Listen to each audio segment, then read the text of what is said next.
And welcome back. How are you How are you getting getting on? on? So today's a bit of a different episode. Today we're with David. Is it Weiss? David Weiss the Weiss? Geist. Yep. Yeah. David, how about you introduce yourself? um, I'm a normal guy. I live in the East Coast of the United States. Was working in corporate America. Started my own business. Had the American dream. Still have the American dream, and all as well. I was doing a podcast on the side just for fun with some friends about different conspiracies that were happening in the world. And about 6 years ago, people started sending me flat Earth stuff, saying, "Hey, have you looked into flat Earth?" And like any uh, normal thinking person, I would just delete those messages. And if they kept coming, I would ban those people from social media for being so stupid. But then I was forced to look, and I went in with a biased mind. I went in to prove flat Earth wrong and to prove the globe. And that's how you become a flat earther, because once you look and you understand what flat Earth isn't, and then you understand what the globe is supposed to be, you never look at it again. I mean, when you guys hear flat Earth, what do you think of? You think of stuff like that, right? Yep. That's No, pretty yeah. much it, yeah. Yeah, yeah. Yeah, nobody, no flat earthers thinks anything like that. That's not what the flat Earth is. What the flat Earth is, you guys think of what a puddle is. A puddle is where water accumulates in the low spot in the land, right? And the edge of the puddle is what? Is where the land is higher than the water, right? Mhm. So a pond is a bigger puddle. A lake is a bigger pond, and the edges of the lake contain the land. So think of the world as a giant pond, and we have continents, which are all the islands, and the shoreline around the lake, around the containing the water, just like all bodies of water must be contained, is the land that we call Antarctica. So Antarctica is the surrounding water, versus all the islands are surrounded by water.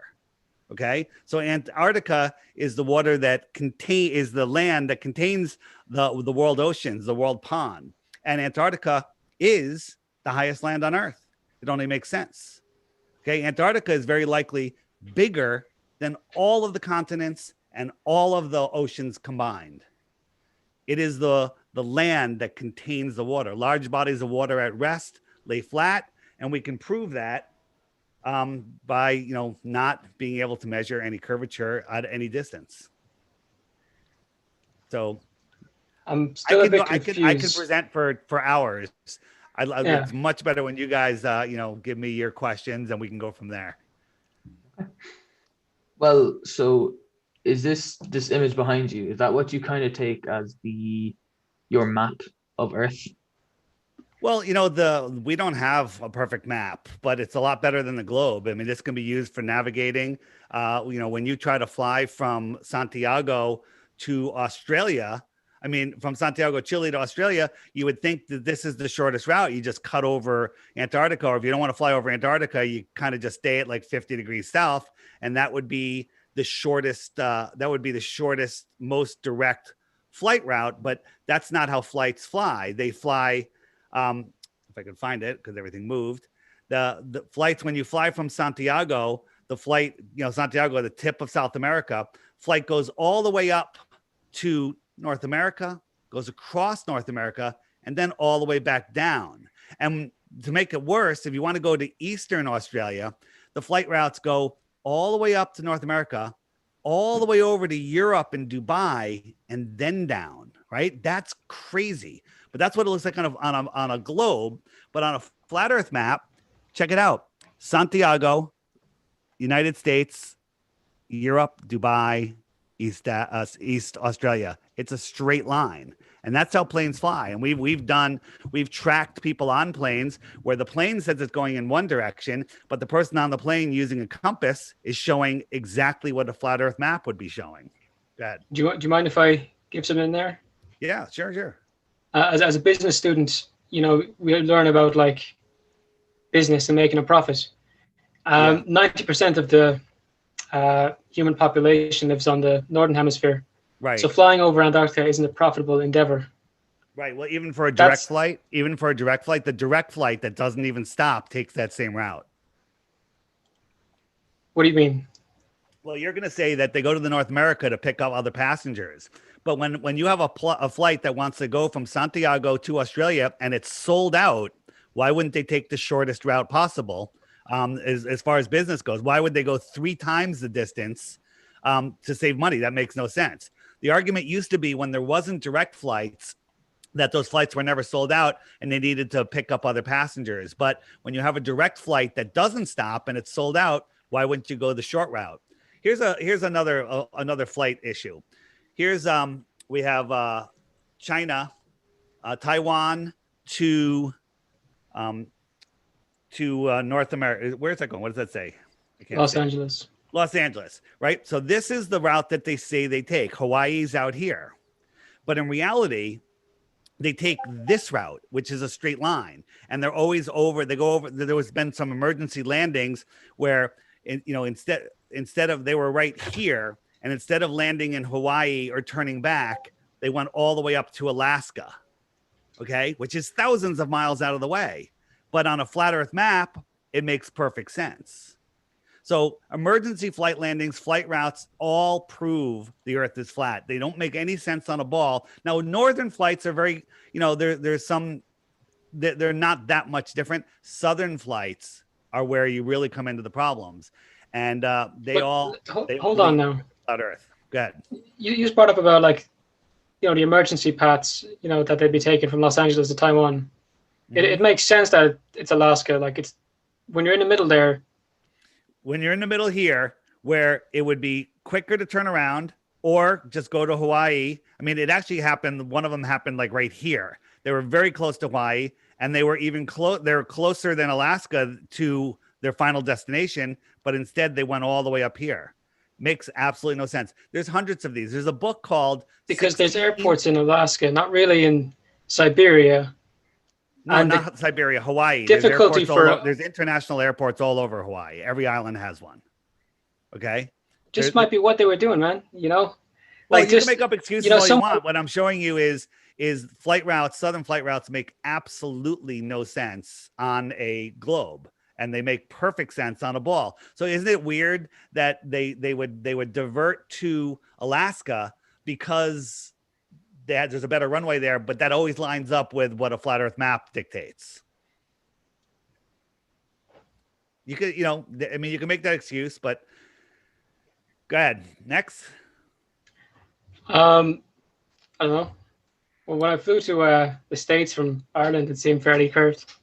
Yeah, well, and that's very, very easy because you're just flying over the center, which is no different on a globe or a flat Earth. When you're flying from from Ireland, you're just cutting over the center of the Earth, and it's the same on a flat Earth and a globe Earth. Okay, that doesn't really align with our I gotta add idea a map of physics. where I can show you that. I don't have that map handy. Here it is. So if you look at where Ireland is and the U.S. is, where's Ireland? Over here? Over right about here? Where's Ireland? I can't make out that map at all. All right. Well, you know what? But it's a straight line. It's the same on a globe and a flat Earth. It's when you try to go from Santiago and go south and pop up over in Australia that you can't do it because it's a much longer flight. So. But a flight from London to New York is here. 7 hours. London to New York is just right flight here. To Santiago to Australia is 12 hours. No, it's not.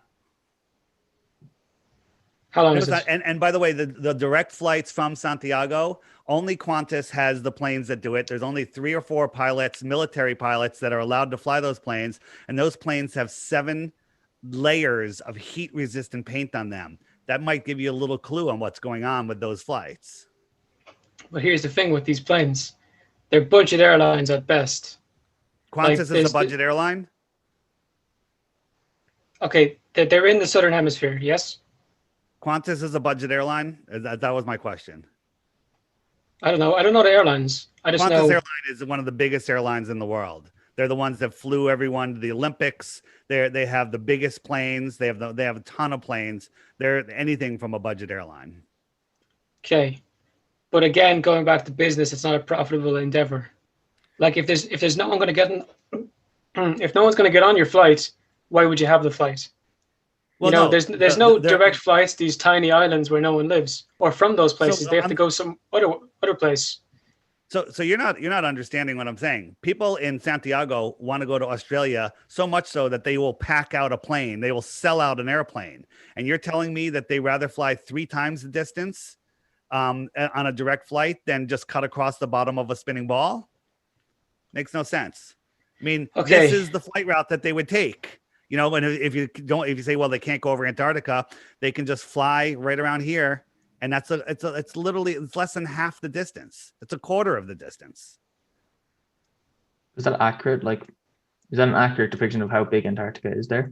Well, this is an accurate depiction of how big it is on the globe, but in reality, Antarctica is bigger than all of the other lands and all of the oceans combined. That's why they tell us if Antarctica melts, we'll all be 100 feet underwater, because that's actually true. That's probably true because, you know, if Antarctica was just that 13,000 mile island, you know, continent, it would barely do anything to the world's oceans. But since Antarctica has, you know, 200 feet of ice on it, and it's bigger than everything else, it would significantly rise the oceans. All right. I mean, I'm not really convinced.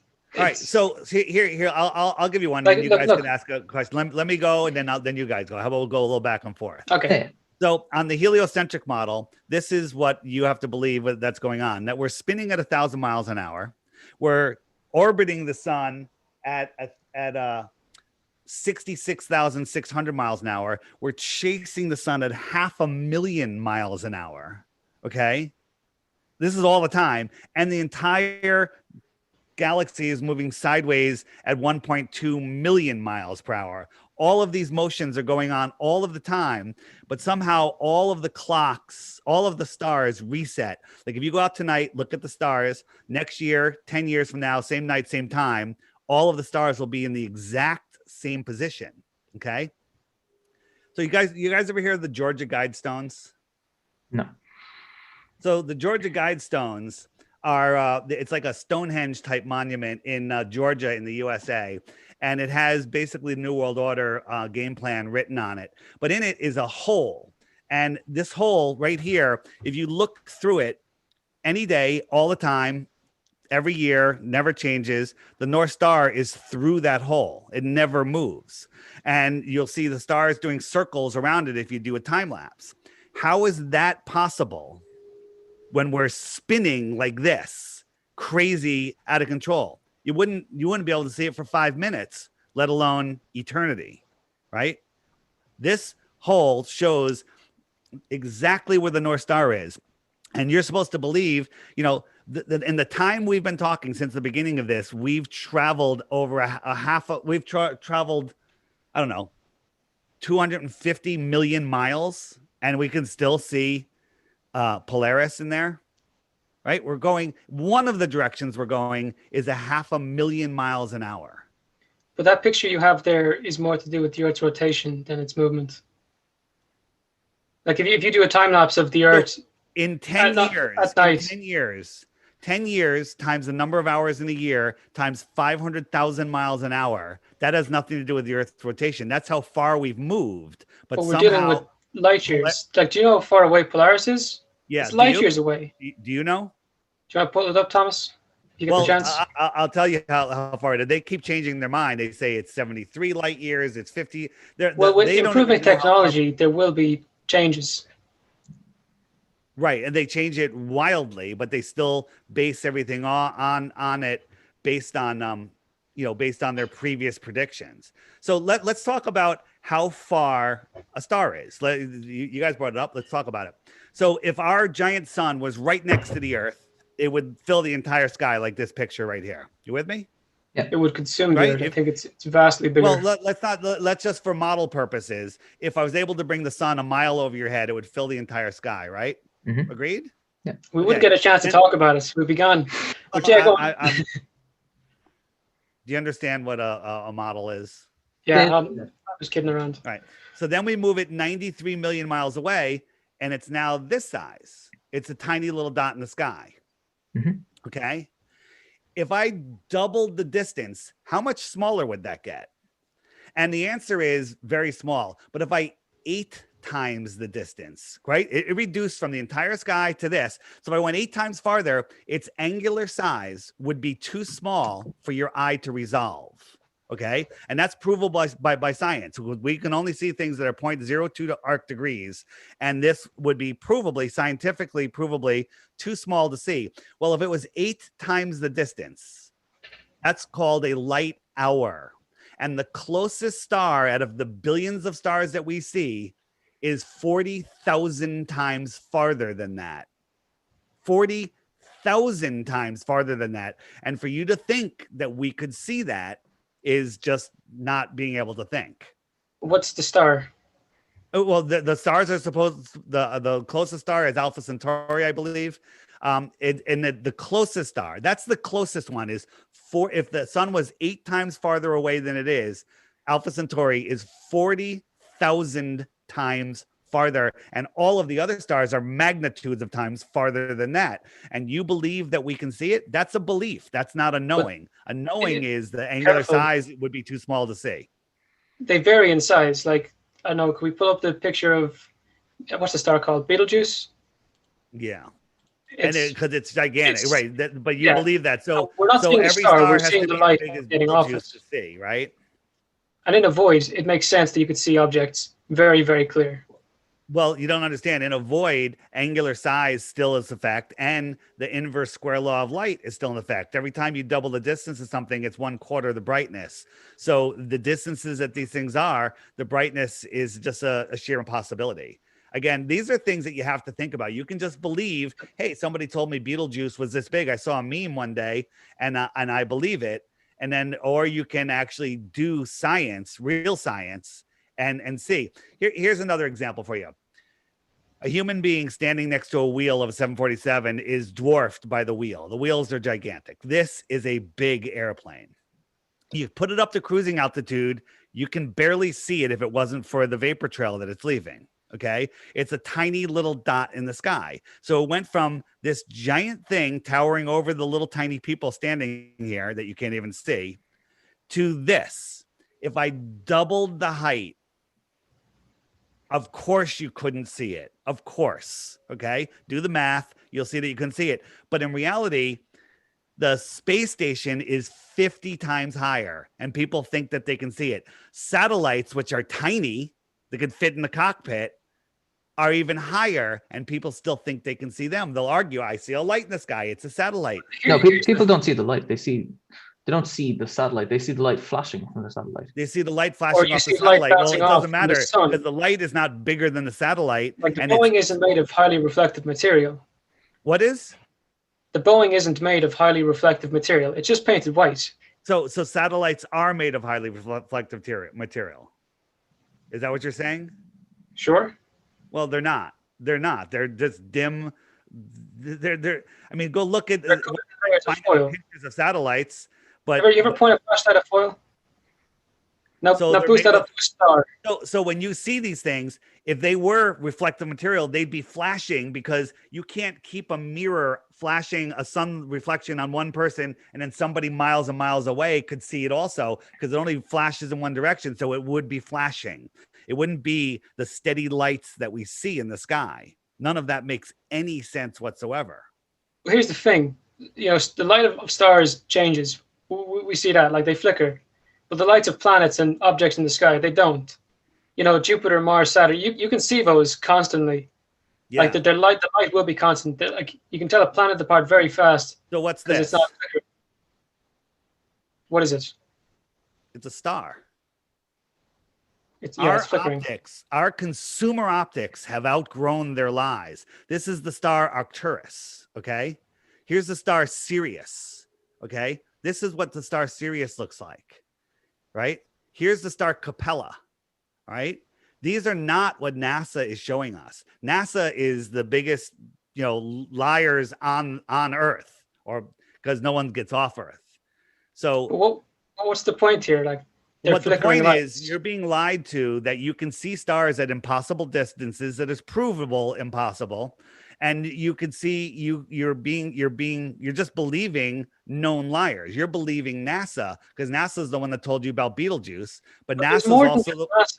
You know, what's that? like the Soviets, when they didn't like you guys, were also doing this kind of research. There's a European Space Agency. There's independent companies, you know, like, and they're all coming with the same stuff. Like, What it doesn't make independent sense for companies? What corporations. independent companies? SpaceX, Blue Moon, SpaceX, Blue by Horizon. NASA. Right. If you believe SpaceX is independent, you've just been Like, bamboozled. I mean, here, Virgin as well. here, all of them, it's all involved. European Space Agency, RAXA, JAXA, everything. This is from NASA, right? This is Jupiter, right? And you see this is a gaseous, stormy planet. This storm is bigger than Earth, right? And it's moving. So do you think a couple hours later, the clouds should be the same? Right? The cloud should never be the same, right? This is actually from NASA. Now I'm going to show you some pictures from NASA. This is the 2016 picture that everybody's seen. And this is one that NASA took in 2014. They said, hey, we got a picture of the northern lights, which proves that Jupiter has a magnetic pole just like Earth. That looks ridiculous, but let's assume it's real. But if you overlay these, you'll see that every single cloud is exactly the same. See this little cloud right here? It's right there. Okay. This little dot right there. It's right there. Okay. Right. This is the same picture. NASA is lying. Every single thing we see from NASA is a lie. Every single thing. Big red stripe was the same. What's that? So it lost its intensity. Weather patterns are something that stick along with planets. You know, like we change. Yeah, I agree. But these pictures were taken over 2 years apart. Wait, hold on. Jared, I want to hear your answer. What? These were taken 2 years apart. How is it that every cloud is exactly the same? Do you hear what I said? No, I didn't.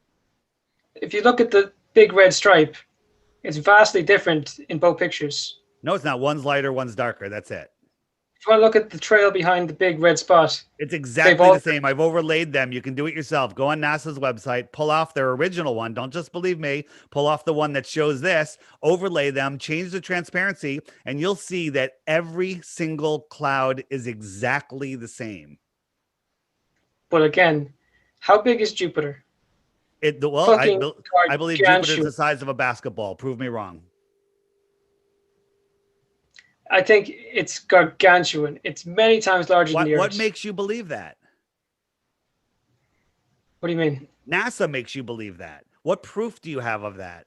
You know, here, let me ask you a question. Do you know how they figured out how far the sun is? 93 million miles. Do you know how they figured it out? This is what they did. One day, Venus, which is about the same size as Earth, transited the sun, and they had somebody on the East Coast and somebody on the West Coast watch it, and they started at different times and ended at different times. And then they did some math and they did some calculations, and they figured out how far the sun was. What's wrong with that process? What's wrong with that process is, here, I'm going to do an equation. You have $1 million in the bank. I'm going to double it every day for 3 days. So tomorrow, how much money are you going to have? $2 million. All right. And the next day? 4. And the next day? 8. So you have $8 million in the bank. Thanks. Okay. The problem with that is they started off with a ridiculous assumption that Venus was the size of Earth. They have no proof of that whatsoever other than a fable, right? Here's a picture of Pluto that NASA supposedly took. It's always a full planet. They have a desert that looks like the dog Pluto. Maybe that's my imagination. All right. Well, we'll go there. But here's a photo of Earth from NASA. And this is something we could actually measure. We don't have to take airline, flights and GPS. We can drive across Mexico, and we could drive across Baja, and we could take a boat across this inlet here, and we could figure out that it's 934 miles. Well, they tell us the Earth is 7,917 miles in diameter without the curve, a straight line through the Earth. So we should be able to fit 8.5 of those lines between these two lines. Okay. So you have a choice here. Your choice is, this is a painting, or NASA's lying and the Earth is a quarter of the size that they say it is, or not even a quarter, a quarter of the size, and half the continents don't exist. Is Either one that of them NASA's line. What you said, Jared? That's is that a NASA picture? What's that? Is that a NASA picture? That's a NASA picture. Yes. The two most famous, Like the what was it called? The blue spot recreation, the digital one. the blue marble. Yeah, What about it? it looks like the digital recreation a guy made. Well, the blue marble, they even admit their their visual artist says that he created it in Photoshop because it has to be. So here's the two pictures from 2012 and 2002 or whatever it is. And look at the size of the United States here and look at the size here, right? Where are all of the other continents? Right? None of these are paintings. They're admitted paintings. NASA admits they don't have any real footage. Here, You could check tell this out. there are different angles. Well, yeah. So this Different one, ranges. if I tilted this one back, if I tilted the one with the smaller one, if I tilted it back like this one's tilted back, watch my hand. I tilt it back, it gets smaller. It doesn't get bigger. It gets smaller. Where are the other continents? Right? Where are the other continents? You'd have to believe that all of these other continents outside of this circle are on the other side of this ball.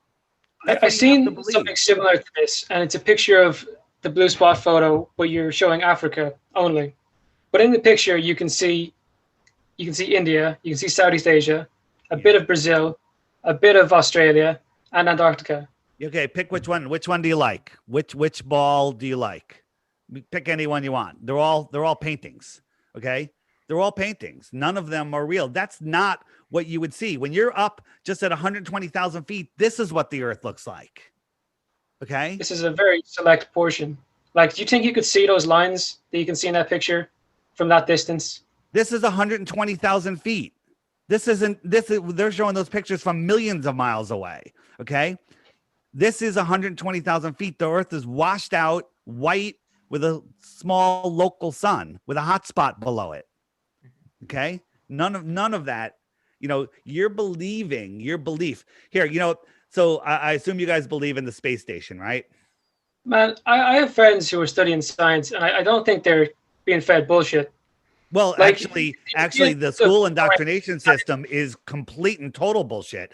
Astrophysics, nonsense. Astronomy, complete and total nonsense. I took 4 years of astronomy. I was the man. I knew my shit. It's all nonsense, right? So just hear me out, and stay friendly here. We're still buddies, even though we disagree.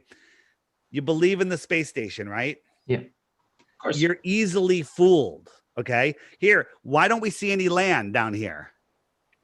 Could be over the ocean. Could And be. you're seeing such a tiny segment of that screen. Yeah. Does that look like we're far enough away? Does that look right for the space station?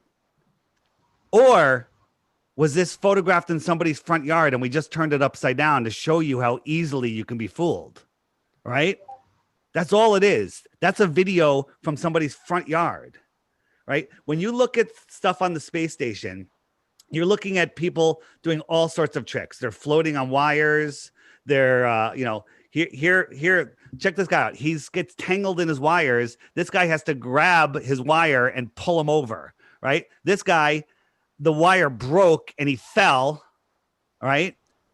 This guy, look at the wires. He's hanging from a harness. It'll go back. This guy didn't have the leg muscles to pull his knees up to do his flip, right? These are all people in front of green screens, right? And I can prove it to you, right? So here, watch him grab the wire. Watch, he grabs the wire on his shirt. You can see it, right? This happens all the time with these guys because they're just lying. That's when they're in front of green screens. Other times, they're using digital reality. Watch over here. Nothing there. Oh, look, there's a stuffed animal. They beam it in. This is called augmented reality. They're playing with digital artifacts and pretending that they're floating in space and that they're manipulating these things. That was just the simplest of editing. I'm an editor. That is so But that's from simple. NASA's website. That's from That's NASA's just- website. This was during a live interview. What's that? You can edit on live video. Okay, so okay, I'm with you. It was a live edit. Absolutely. Why are they faking things in space? Why are they faking things floating in space? Because it's new agey. It's space. It's supposed to be cool. Like they literally did like a Star Trek animation. They're That doesn't prove they're that programming children's minds so they think that they can become astronauts. These guys are flipping stuff around. I zoomed in on the guy that floated behind them, and look, the green screen forgot to get rid of his harness. He's clearly hanging from a wire, moving through. Right? That was just to make the scene look more sleep realistic. harness. You know, astronauts have to harness themselves into a bed, into a sleeping bag. No, their sleeping bags are tied to the wall, and they're in the sleeping bag. This guy, he's traveling down the hallway with a harness on. For what reason? I don't know. Here, how about this? Chris Hatfield's playing guitar. This guy's holding the microphone. These guys are in different rooms. They're in green screen studios, and this guy misjudges where the microphone is and accidentally sticks it into Chris Hatfield's neck. Watch the microphone go into his neck. Okay, this is green screen trickery, right?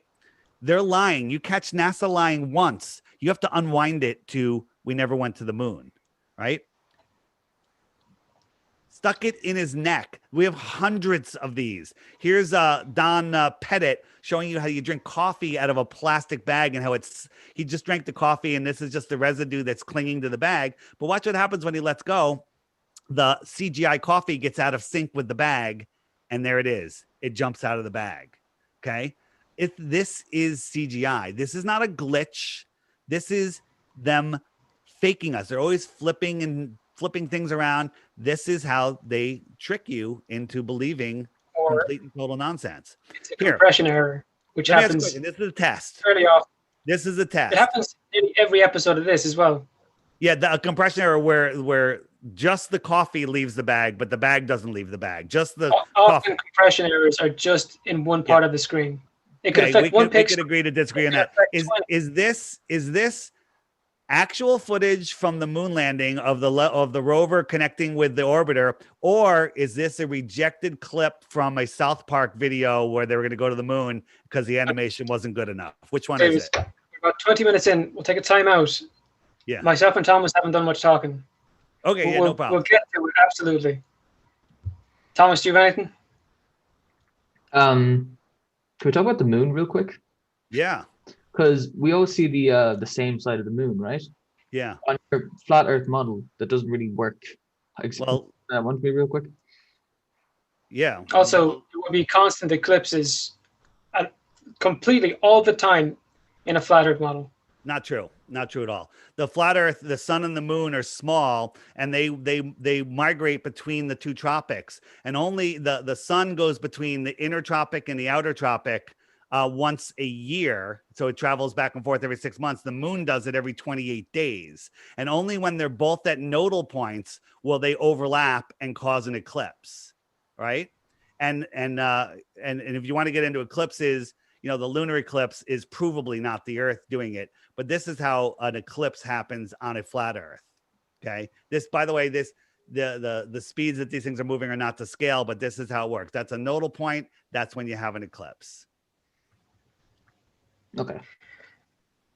Can you explain the seasons? Like 100%. 100%. Let me share my screen and I'll show you exactly how the seasons work. So the sun travels between, so we're taught that the seasons they go between, is because we're just tilted away and the light is spread out, and that's our winter. All right. In the north, we have our winter because we're just tilted away in the angle that the sun is, and it's lower in the sky. And that's how we have our seasons. Well, that's ridiculous because it would be freezing cold at sunrise every day, summer or winter. And that's not the case at all. But this outer yellow line here is the Tropic of Capricorn. And the inner yellow line is the Tropic of Cancer. So I'm going to move the sun all the way to the Tropic of Cancer. So that's June 21st. And the sun will just circle around. The sun is closer to Ireland and to the United States. All the inner northern countries are having its summer because the sun is closer to it. Just like an airplane flying over your head at 10,000 feet, that's high in the sky. That's your summer sun. Then an airplane that's paralleling that sun, that at the same height, that's 30 miles to your south, it's lower in the sky. That's your winter sun. Okay. So right now, June 21st, we're having the height of our summer. And then if I jump forward to December, 21st, November, December, it's the outer southern summer, and the sun will just be over those outer southern lands, and that's why Australia has the heat of their summer. The sun is higher in their sky, like the airplane flying over their head, and it's lower in our sky, like the airplane that's far out to the south. That's exactly how seasons work. Can you then Or explain to me how days in summer are longer or than we have days in winter if you're certain? Yeah. So for us, when the sun comes all the way into the inner north, it's closer to us. The reason the sun sets is because it's farther away. But if you look at where we are relative to the sun's path, right, the sun is always pretty close to us. So we're having a longer day. We're having a longer day because the sun doesn't get far enough away from us. And it's only in the winter that we have the really short days. If I jump back out to the winter, the sun's farther away from us, so it sets way earlier and it rises way later because it's farther away from us. And all of that is provable. In the app here, if you go to what about where does the sun go? Where does the sun go? In there are tons of videos that YouTube will not serve you, showing you where the sun goes, how it's high in the sky, all sorts of stuff. All of these videos are stuff that YouTube If you're so won't serve you. concerned about editing and so on, do you not think that people could fake that stuff? Well, here's the thing. Like, You can fake none of this, anything. like, this is a conspiracy. Like, the science isn't on your side, and from a variety of fields. Wait, whoa, hold on. What science is not on my side? I mean, like, you can't prove the Earth is flat. Yes, I But can. all Yeah. our scientific knowledge so far shows us it's a globe. So I'll Understanding give of you one. the How about outside- this? Let's do this. Since you made that comment, I will show you one proof of the Earth not being a globe, and then you show me one proof of the Earth not being flat. So if the Earth is, do you know how big the Earth is? It's 24,901 miles around, if you believe in the globe Earth, right? So if I was in this hallway and I went around that corner, if you had a super zoom camera or a telescope, could you zoom in and see me again? Probably not. Could you? Of course not, right? Of course No. not. So if I turn this over, so this is the hallway on its side. So if I went over that, you wouldn't be able to see me because I'm gone. If you zoom in, you're just going to zoom in on the floor and you're not going to be able to see me. Mhm. But in reality, when we zoom in on things, so here is an empty horizon. There's nothing out here. But as I zoom in, all of a sudden I can see things that I couldn't see before because of the angular resolution. Look, here's a boat. It's right there.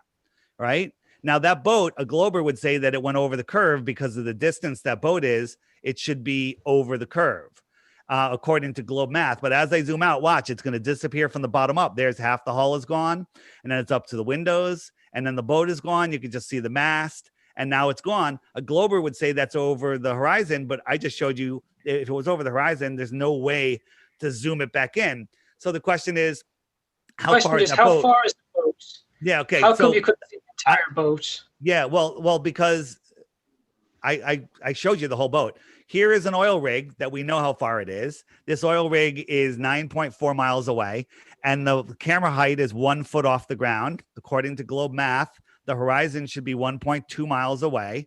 But not only can we see the water here, we can see it for tens of miles beyond it. When there should be 59 feet of curvature, a wall of water going behind it. But don't you see? We see less of it. What's that? No, we can see the surface of the water beyond it. The surface of the water shouldn't be able to be seen beyond 1.2 miles.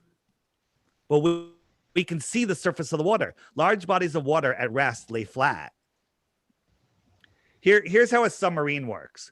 Submarines set their fins, the 200 feet below the water.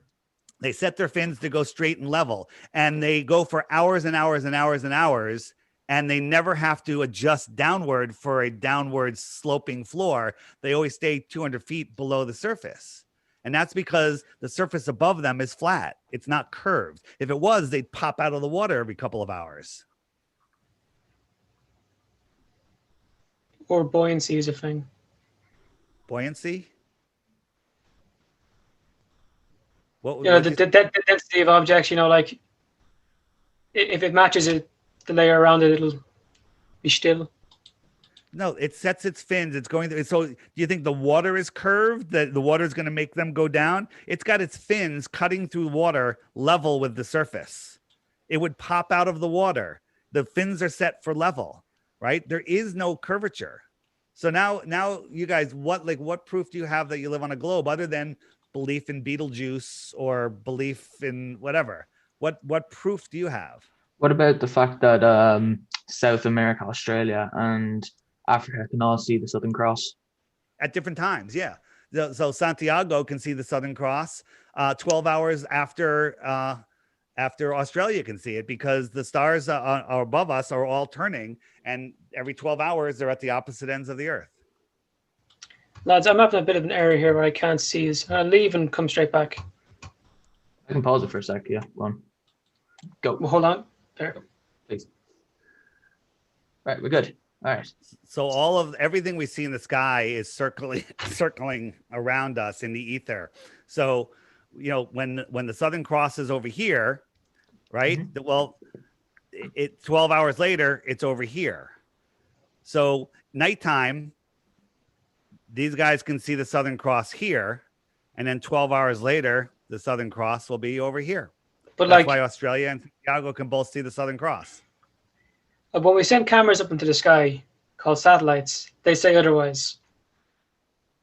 Well, I understand you don't believe in that, but that's the evidence we have. And just to get onto the ice wall point, in 10,000 years of human civilization, not one has ever documented an ice wall. Well, okay. This are so many assumptions right there. One, no one's ever documented the ice wall. Couldn't be farther from the truth, because there's a billion pictures of the ice wall and videos of the ice wall. Right? There's no even. It's not a wall. It's just the shoreline. There's a difference between, a glacier and high ice. This is not a glacier. This is the shoreline of Antarctica. You could see beyond that line there. No, you can't. That last picture. The shoreline of Antarctica. No one even denies this. No ballers even deny this. This is the shoreline of Antarctica. Mm-hmm.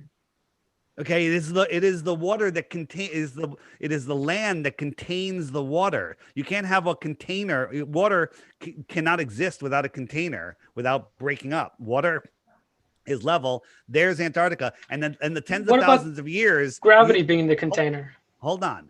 Gravity is not a container. Gravity is a force. If you want to get into gravity, we can talk about that. But it's holding everything down. Well, if you jump, you're not going to fly away. Like the water's being held on by the same thing as holding us down. Gravity works by pulling us towards the core of the earth.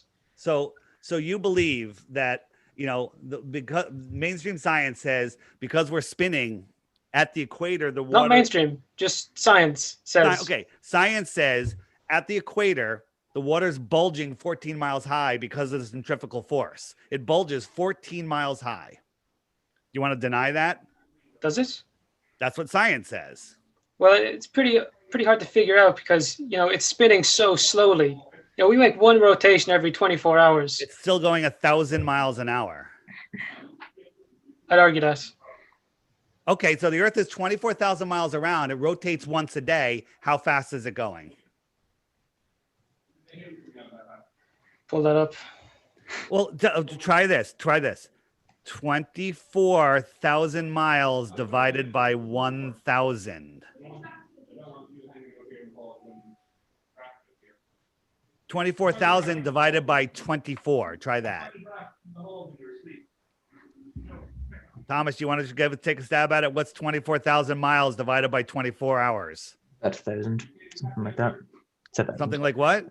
1,000. Yeah, 1,000 miles an hour. That's how fast it's going. And when you're going 1,000 miles an hour, you're dropping at like 5 miles a minute. Okay. We have all of these motions are going on. And somehow we, with the equator bulging 14 miles high, but we have lakes that don't bulge at all. They don't even ripple, right? 14 miles high, an airplane flying from the north to the south has to climb an extra 3 times its height just to skim over that bulge. That never happens. This is a calm lake. We're not moving, right? You couldn't have things like this on an Earth that's moving in 4 different directions at once.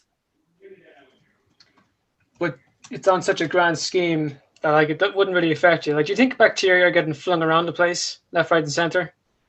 Like, it's relative to our size. Like, how big is the Earth? 1,000 miles, per hour? That's not all that much on a grand scheme of things. 1,000 miles per hour is moving faster than the speed of sound. Here, let me ask you this. So at the equator, it's spinning 1,000 miles an hour. How fast is it spinning 1 mile from the North Pole? Also, just because the Earth's wider at its bulge doesn't mean the water's up even higher. So I'm asking. Well, they're telling us that the water bulge is 14 miles high, and that's taller than Everest, and nobody can see this bulge or has ever measured it or anything. And then we have lakes that are perfectly calm. But I'm asking you a question. If you're sitting in Ecuador, you're moving 1,000 miles an hour relative to a spot in space, correct? Mm-hmm. Right? Because we're rotating on this axis. But by your logic, myself and yourself should be swinging all around the place. Yeah, we should be going everywhere at the moment. Absolutely. Water should be going up into the sky. And we're not. Exactly. You're proving the flat Earth. So if you're if you're a mile, well, guys, it's relative. Like so like you're not going to see like relative science. Let me make a point, and then I'll let you make a point. Okay. If you're sitting at the equator, you're moving 1,000 miles an hour eastwards. You're spinning to the east, right? Yeah. If you're a mile from the North Pole, how fast are you spinning? I can do the math for you because you guys haven't thought about this. If you're a mile, you're still going around once every 24 hours around that North Pole. So you're going 3.14 miles every 24 hours. So you're going like a third of a mile an hour, or a quarter of a mile an hour, whatever it is. You're going not even 1 mile per hour. And then if you got in an airplane at that position where you're barely moving eastwards, relative to a spot in space, and flew to Ecuador and tried to land on a runway that's going north-south, how are you going to land on that runway that's moving sideways at 1,000 miles an hour?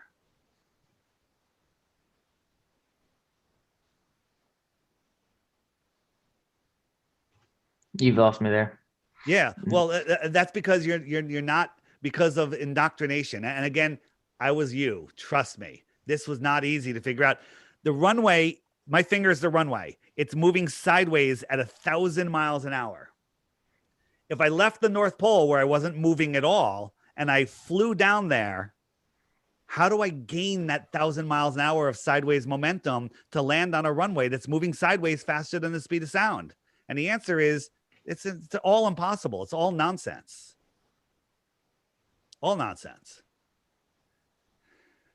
When are you going to hit me with how come we can't see Mount Everest from everywhere, or the ice wall? Going on to the spinning of the Earth. You measure it in hours. Okay. Now, when I put it down to the seconds, and we're moving at 0.01 mile per second. That's pretty damn slow. What? 0.0115 miles per second. And relative to our size, that is next to nothing. Divided by 24.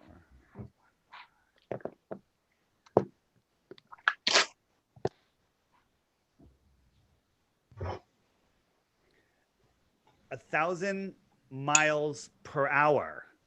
How are you? I don't understand how you're getting that. 1,000 miles per hour. So 1,000 miles per hour divided by minutes. Put into seconds. 60 minutes equals 16 miles a minute. Is that right? Divided by 60 equals 0.27 miles per second. That's friggin' fast, dude. So every 4 seconds, you're going a mile. You don't think that's fast? Well, in terms of our rotation period, that's pretty fucking slow. All right. We can agree to disagree on that. That's crazy. That's my opinion, by the way. Okay. What else? Come on. Show me your best shot. Come on. Me. Well, yeah. Um, why lie about it? I know Very good you have your question. app. I know you Yeah. have your app and you have lots of videos, but like just for yourself, why do you think? Yeah, why the lie? Because if basically we live in a world which is the controllers clearly want to control us and keep us as good worker slaves, and you have to give the slaves something to live for. You have to give them sports teams to root for so they feel they have victories. You have to give them hopes for, the American dream. Um, But there's a bigger world in the States. well, there's a big. I think this stems from I'm a fear talking of worldwide. authority, Worldwide. lack of trust in your Basically, government. if you can convince people that they are insignificant specks spinning in an infinite universe, in a godless or distant god universe where their lives don't matter, they have no meaning, then you have them in what I call the mind matrix. So you have them living in a prison planet where they don't realize that there's more. They don't realize that they are at the center of creation, and they have true power. Nobody has dominion over us, but they want us to believe that we do. They can't take away our God-given free will, but we willingly give it to them because we think we're nothing. We think we're an But that doesn't insignificant. make sense, Dave. Like, if Sure it this does. was such a big thing, you wouldn't be allowed to do this. That's not true.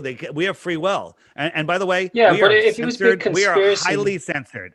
So here's the thing: you think that we've known that the Earth is a ball for hundreds of thousands of years, and that's not we've true at known it all. since 300 BC, Yeah, how do you know that? because Greek philosophers were measuring the stars and where they were in What the was his sky. name? What do you know? Do There you was know the many. philosopher's name? What was the one's name again? Aristophanes. Aristotle. Aristophanes. He then went to Egypt to check if the stars were in different positions or if he could see more, and he did, which proved Yeah. the curvature of the Earth. All right. So And this so was hang like on. Okay, ago. Okay. This is Jared, back when God was a boy. one thing at a time. Let me respond to show you that that you're completely, that's a foregone conclusion. Imagine the three of us are in a room with a 10-foot high ceiling, and it's a big empty room, and it's got random recessed lights in the ceiling. We'll call those stars. Now I'm going to expand that room to 20 miles wide. Okay.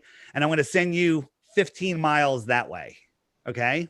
When I look at you, I can't even see you because the ceiling has merged with the floor, and you can't see me because of the same thing. And then when we both look up, we're going to see completely different lights in the ceiling. Okay. Does that mean that the room is a ball? Okay. Thank you.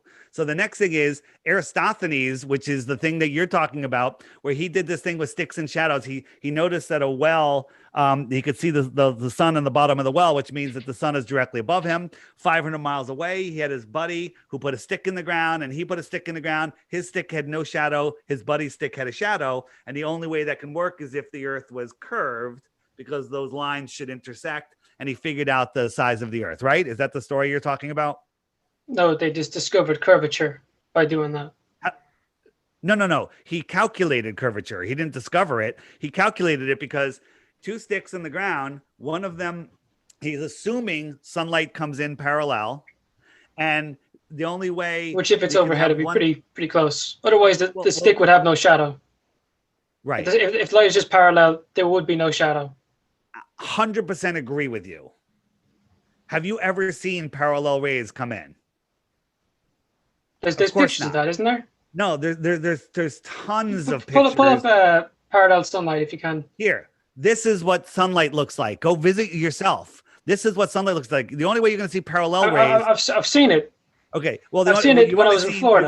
You've only seen drawings of it. But here's the thing: it doesn't even matter. It doesn't matter at all, because on the flat Earth, the sun is small and local, and here is the same thing. You got the sunlight over this stick in Said, no shadow. 500 miles away, there's a shadow. I can do a calculation and tell you the sphericity of this ball. What? That's the wrong guy. It was Aristotle. No, it's Aristophanes. You're wrong. It doesn't matter who it was. I don't care if it was Joe Mama. It was. This is showing you that it works on a flat Earth also. It doesn't But gravity work. doesn't allow for a flat Earth. Okay, so gravity. Let's talk about gravity. Gravity is a myth, right? Mainstream science says, quote, we don't know what gravity is. We don't know how it works. Jump for me right now. What does that mean? You'll prove gravity. No, it doesn't. If you raise your arm, I want to sink back down. You're proving gravity. So hey, Jared, let's see if you're willing to learn something new based on new information. Okay, so on a flat Earth. So wait, first, gravity. They say they don't know what causes it. They don't know what it is, but it has to exist because, just like you said, if I jump, I go back down. But they also say we need to invent dark matter and dark energy that accounts for 96% of space is dark matter and dark energy. You know why? It's devoid. It's what we call nothing. It's a scientific name for nothing. Yeah. So the reason that no one's seen it or anything, but the reason it has to exist because it's literally nothing. That's why no one's seen it. You can't do anything with nothing. It right. is but scientific. Gravity doesn't work without it. Okay. So that's crazy. Of right? course That's it doesn't. crazy. No, that makes perfect sense. If there's nothing and then you have something, then gravity will work. Right. If everything is something, if the whole universe was solid, you wouldn't see much gravity going on. It would just be stagnant. All right. So first, you're just making wild assumptions. Here's something we can test. The Earth itself has a negative charge to it, a testable, measurable, a negative charge that's pretty much the same everywhere. Okay. In the air, there's free energy in the air. Every meter you get off the ground, it goes up by 100 volts. Sounds like a lot, but it's true. You can look into it, right? There's free energy everywhere. The negative charge of the Earth makes just a slight attraction. It's very weak force and it attracts things down. So down is down for me here. Down is down for Australia over here. Down is not up for Australia. Down is down because the Earth sets that negative charge. Now, then buoyancy and density sort everything else out. If I had a basketball and a rock and I held them in the air over a swimming pool and I dropped them, they'd both fall through the air because they have an attraction to go down, but they're denser than the air. The basketball would sit on top of the water and the rock would go to the bottom of the water. So how do we prove this? How do we test this? Well, we can take But the reason that would happen was density. Let me finish what I'm saying. Electricity. Here's a Van de Graaff generator, and we're gonna take this metal plate and we're gonna apply a negative charge to it, slightly stronger than the Earth's negative charge. And when we do, little wood chips go up. Right? Not just metal, wood. We do it with metal. We do it with what do we do next here? Here's iron, right? When this charge is stronger than the Earth's charge, things go up, right? So it's not defying gravity. It's just overpowering the negative charge of the Earth. And buoyancy and density sort everything else out. That's why when I jump, I go up. I can jump, but somehow the gravity can hold on trillions and trillions of tons of water and cruise ships and cargo ships upside down in Australia. That's insane. That's insanity. That's indoctrination. But gravity doesn't have like certain what? Why wouldn't it work in Australia? Why wouldn't gravity work in Australia? It would be equal pressure everywhere. So the gravity is able to hold trillions and trillions of tons of water and cruise ships upside down. But I'm able to jump. I'm able to defy gravity. How much gravity do you need to hold on to all that water? Well, it's relative. Like, how high can you jump? Relative. All right. There you go. Like, you're producing energy. No, through your jump. But there's a kinetic negative energy charge. going I'm up. more dense than the air. I'm more dense than the air. A helium balloon is less dense than the air. Therefore, the air displaces it and pushes it up. It's very simple. Next. So you don't believe in gravity? I don't. Well, gravity is a theory. I just showed you a provable, testable, repeatable, scientific explanation for what's happening, and I'm able to prove it. You ever see those tinfoil triangles that they put a negative charge into and they float up in the air? Is that defying gravity or is that defying a negative charge?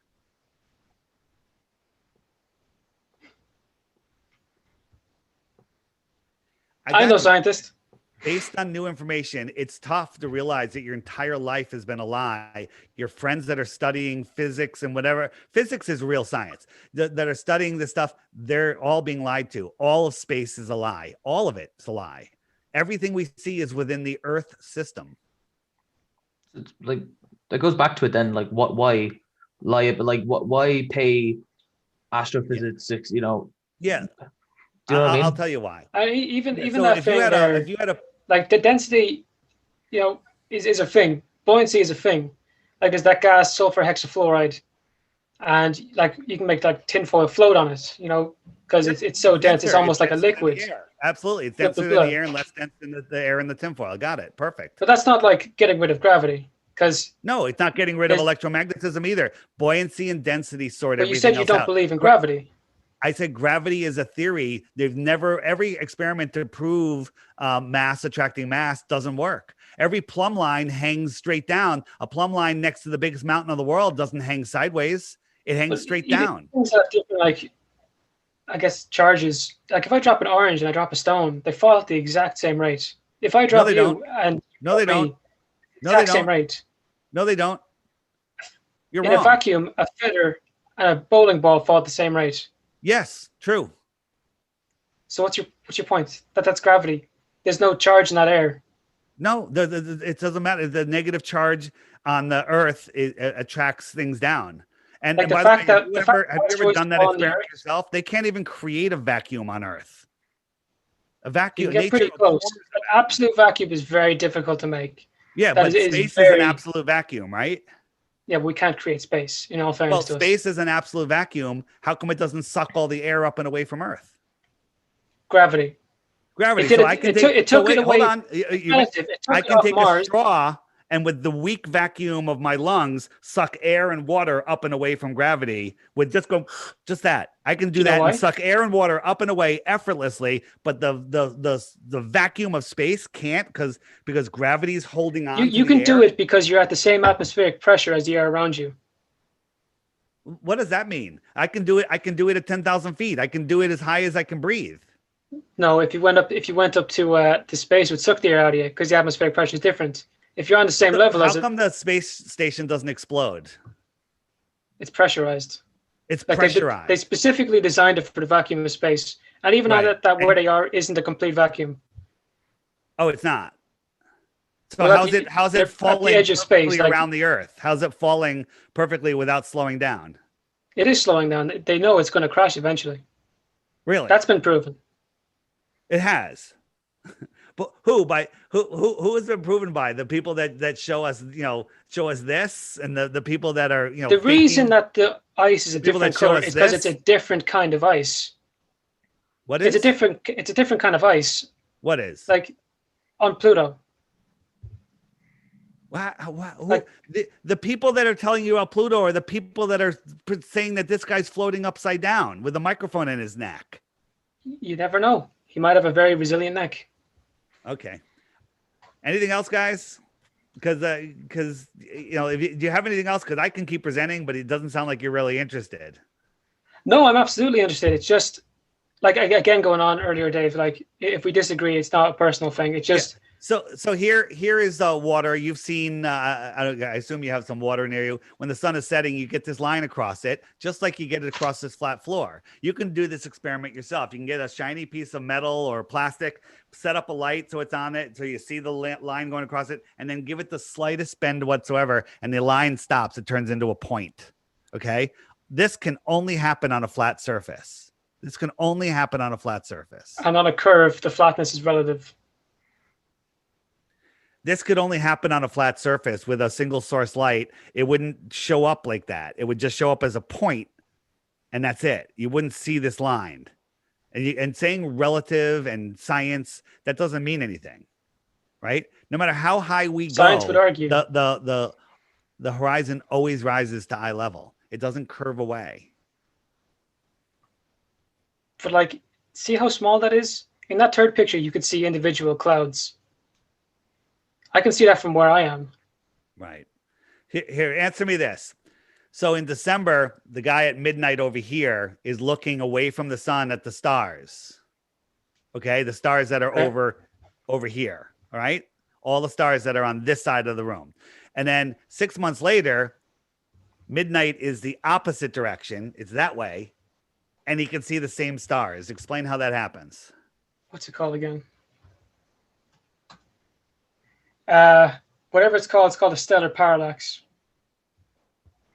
That makes no sense. Stellar parallax Dude, no, So wait. I'm not an expert in this. I tried to figure this thing out earlier, and Yeah. like there's plenty of videos on it. Well, there's But plenty of videos, but think about it. You're looking at me right now. Can you see the door behind you? sure, No, you can't. Okay. if I look at the video, sure. No. Well, again, you're making jokes. You're Boom. not facing reality. This guy can see the same stars as this guy does. So this is bullshit. This is bullshit, right? Bullshit.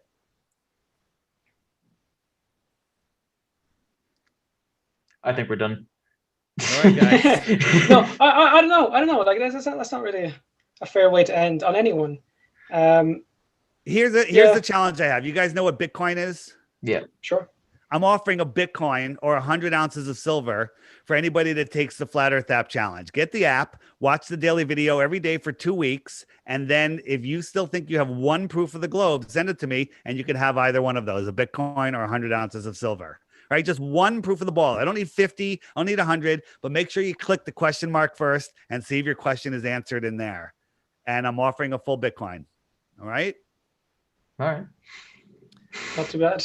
Yeah. Yeah, it's not a bad deal at all. So again, belief is the enemy of knowing. We were all in your shoes one day. Thomas, I see you're looking and trying to think. It's difficult to think when we were indoctrinated in school just to memorize and regurgitate. And the people that memorize and regurgitate the best become the professors and get to teach the next generation. But I keep pulling this on you. That is relative. Like education systems are very different across the world.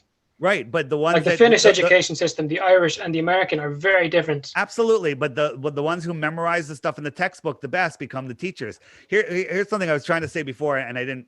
Is in the 1920s, everyone on Earth knew it was flat. This is a new thing. It's less than 100 years old. Okay, I interviewed. The Earth was traversed like in the 15th century. No, that's all a lie. All of our history is a lie. There was a worldwide. But there's no benefit to that, David. Like no one's benefiting from that idea. Why would you do it?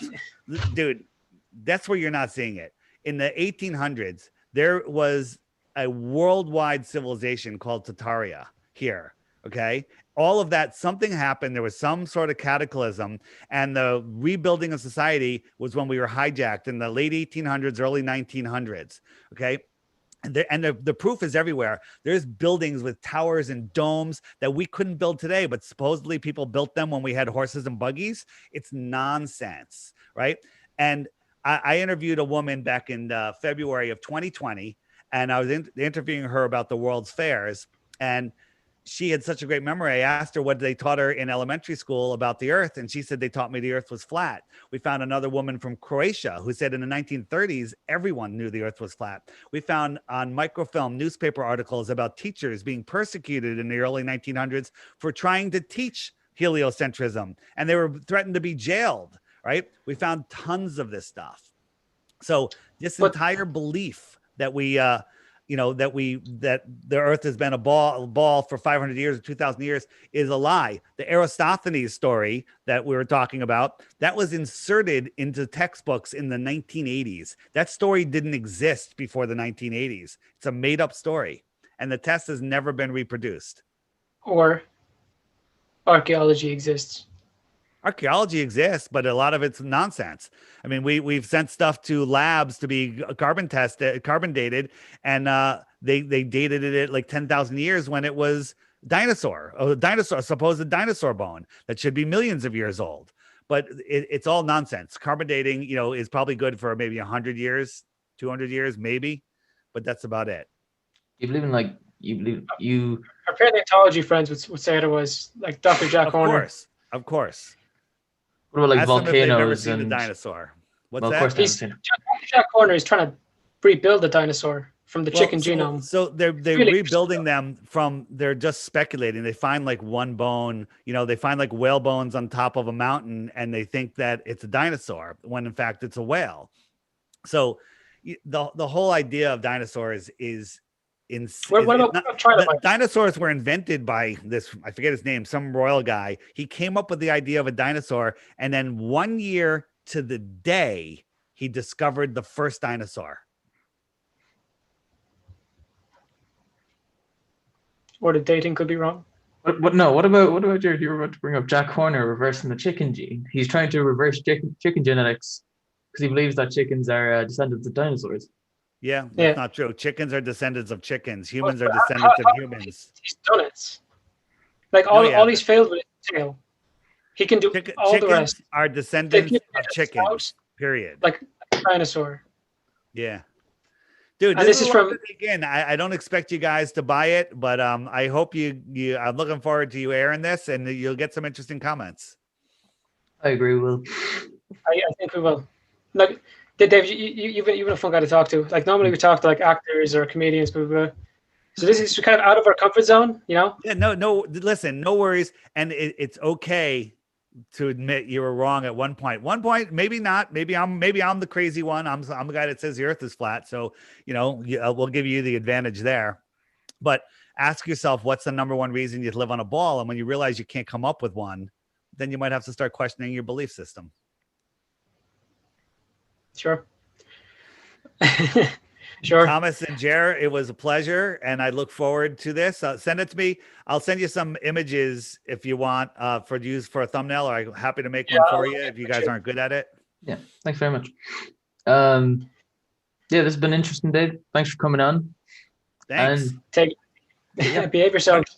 All right, guys. Thanks.